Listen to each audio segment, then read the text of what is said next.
Hey guys, this is Kangaroothless, and I'm bringing you yet another StarCraft 2 commentary. And this commentary right here is special because it's a commentary from a game that my friend played on the Korean server.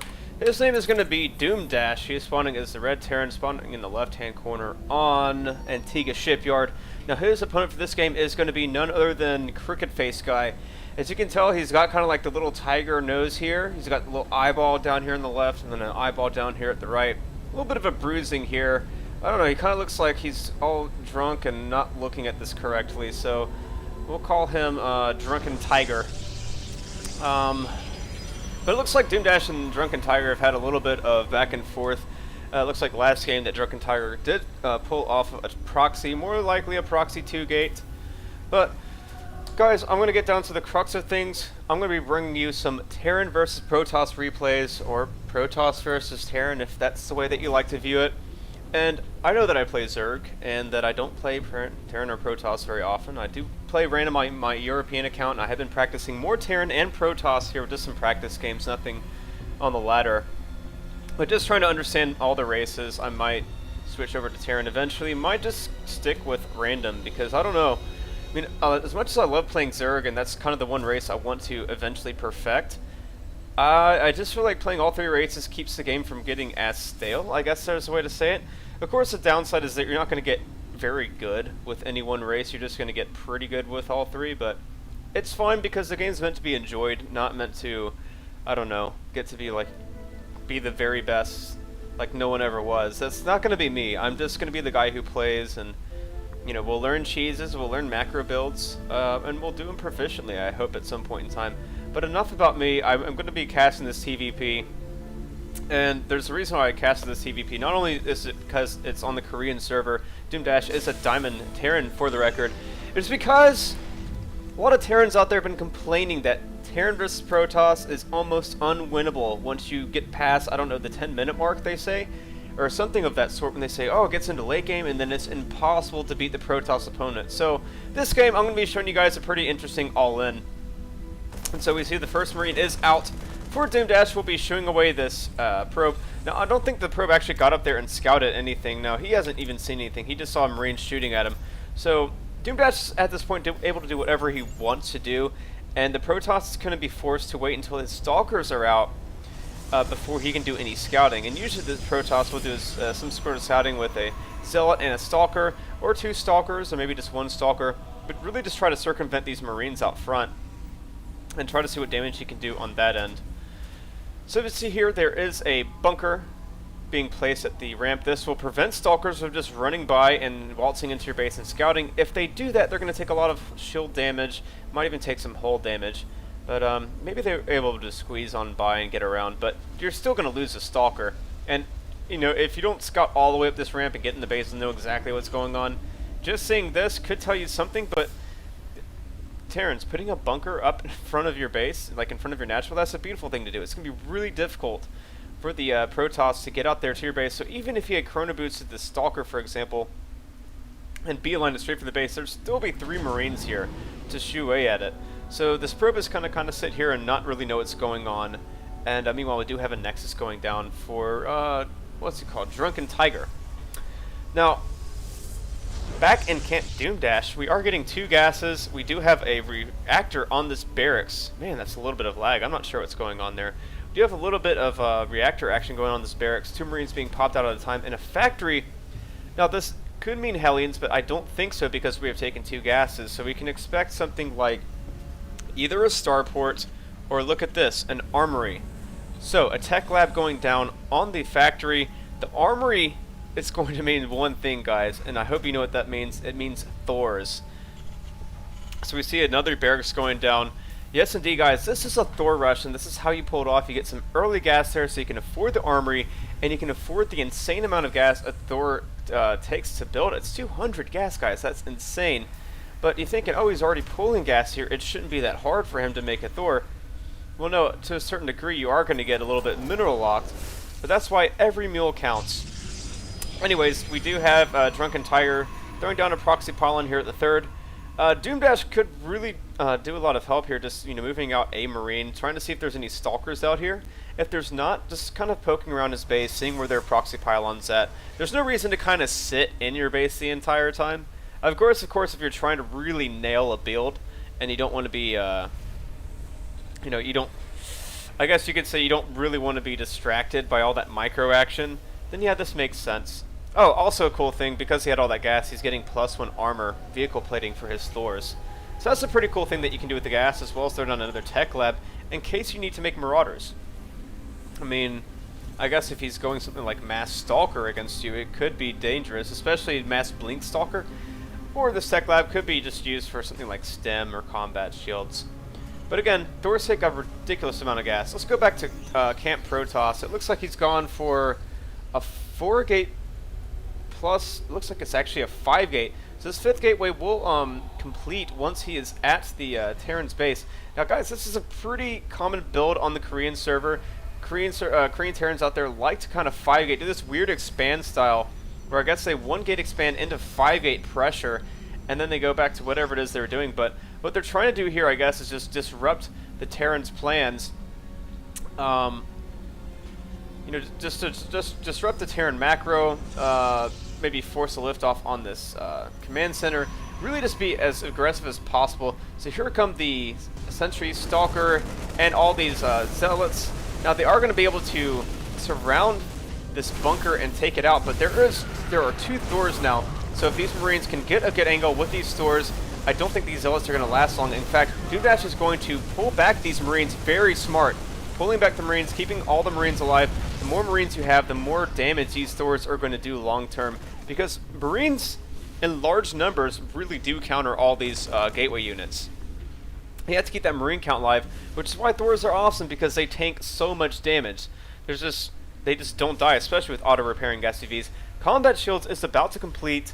It looks like DrunkenTiger is getting a robotics facility after seeing that Thor aggression. And you gotta be thinking here, I mean, if you're DrunkenTiger, you just gotta be thinking, oh crap, man, now what do I do? So, your pylon's still up at the very least. But, you know, DoomDash, you know, he's still making, looks like 3 Marines at a time, and another Thor. DrunkenTiger is going to have to prepare for this push. In fact, he does have 1 Zealot out front, just basically trying to scout and see whenever he can, whenever Doom's army does push out. And he does see all the repairing SCVs and so on and so forth. So Thors, man, Thors, by the way, I think they do like 30 damage to ground units, and I think they do bonus to armored units. So yeah, they chew right through Stalkers. So high Stalker count is kind of necessary here to pick off all the Marines. And plus the Stalkers are more mobile, but the Marines are just going to provide so much DPS. So again, DoomDash making sure that the Thor stays out front so it can tank a majority of the damage. In fact, it's taking so much damage, and these auto-repairing SCVs are doing such a great job that the Thor is able to survive. So these Marines are going to come in here, do significant damage to the economy of the Protoss.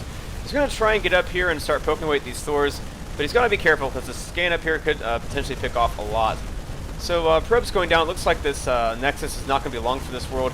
Again, this is what happens when you have Marines and Thors. This is probably the most DPS you can get with a ground army. That doesn't have stem, I guess. It's a better way of saying that. So supply count dropping here for the Protoss player. He is now supply locked. He will not be able to warp in any further.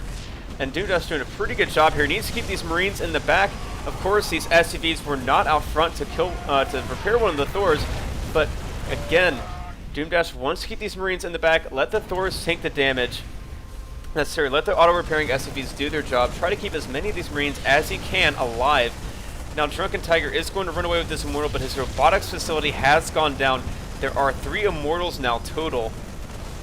And I think this is kind of one of the last warp-ins, really, that the Protoss can do. From here, he's going to be able to make nothing but sentries. All the probes being pulled off the line. Is he going to be able to do it? Yes, there is one Immortal that did go down. But again, a lot of these probes is doing so much damage. I don't know if he's going to be able to get out the Immortal. Yes, he does.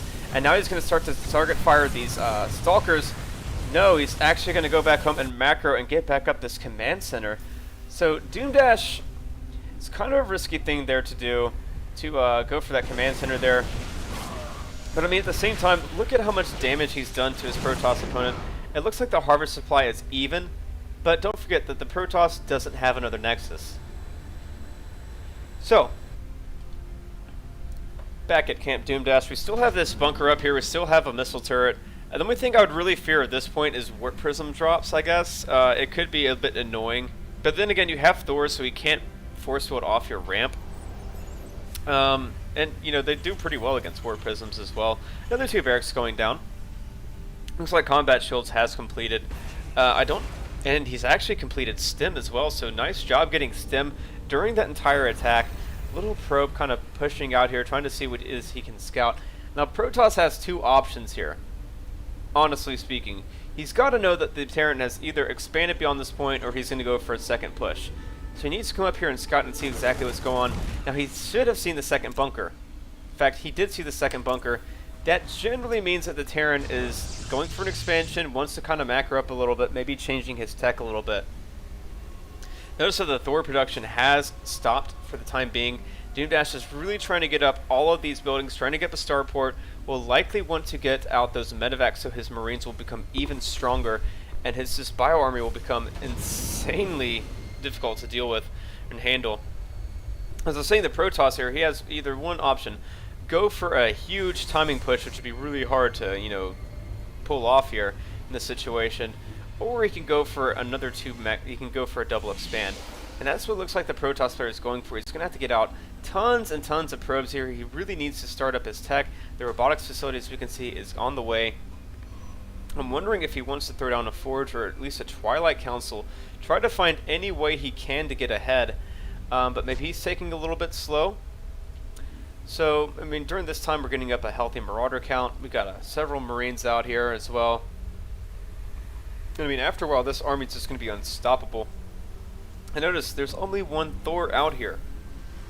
DoomDash has cut back on the Thor production because he's going to need all his minerals to get up this other command center, to not, you know, pump out the SCV count, to, you know, produce out of all of these barracks. So there is a follow-up to this build if you do enough damage. Now, one of the big reasons why I think this push actually worked is because DrunkenTiger actually ran into DoomDash's base with an attempted 5-gate and was handily shut down by how many Marines and Thors there were. So once that push failed miserably, DrunkenTiger should have pushed back once he saw that Thor and that many Marines. He should have just fallen back and said, hey, there's not a command center down here. I should probably just go back, you know, get up my expansion, get up some more units, throw down my robotics facility, and he won't be able to push up as easily. But instead he kind of committed there and he lost all of his gateway units, and that made this push that's about to come pretty easy to do for DoomDash. Notice he is keeping 1 Marine back in the bunker at home, next to this missile turret, in case DTs are in the works for his opponent. So the command center is lifting off to go to the 3rd, and looks like he is making another Thor, so Thor production has commenced again. Now, nice saturation here on this base, it's slightly oversaturated, but he is doing an SCV transfer all the way down to his 3rd, where hopefully he will see that there's a proxy pylon there, because it would be pretty disastrous if you get up an entire economy down here and it's killed off by a couple of warping and zealots. That'd be pretty embarrassing. Our observer is out on the map, is seeing exactly what's going on in here. The harvest count is tied for both players, but again, let's look at the army supply tab. In fact, I think it's Control A. Yeah, the army supply is way in DoomDash's favor, and it's going to be really difficult here for Tiger to do very much of anything. I guess DoomDash is waiting for a couple of more bio units, and I suppose as well this Thor to get down here, or will he just straight up push? In fact, I think it would be in his best interest here just to push straight up. So here come the Thors and the bio. Now with Stim, this army is not going to be long for this world because there are no Colossi. Actually, I take that back, there is one, but high ground advantage from these medevacs and the scan is going to be enough to take that out, and this army is just going to melt. So DrunkenTiger gets a GG and DoomDash takes the game. Now that, guys, is how you do an all-in.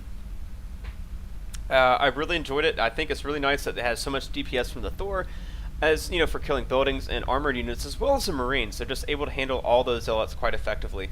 So let me know what you think of the replay. Let me know what you think of the strategy. It is kind of cheesy, but Doom ended up macroing out of it pretty well. He was a little bit behind in tech, but he was able to get up his combat shields as well as his stim. Now, could he go for something like a +1, you know, transition into bio beyond this? I mean, that's to be, I guess, you know, planned with. But anyways, I'll do it for the cast. I've been your host, as always, King Ruthless. Be sure to rate, subscribe, comment, and favorite. And also, I want you to note that I dropped down the FPS for this video down to 26.97. Let me know if you notice a difference. If not, I'm going to keep it here because it doesn't lag as much. But Anyways, I will see you guys next time. Peace.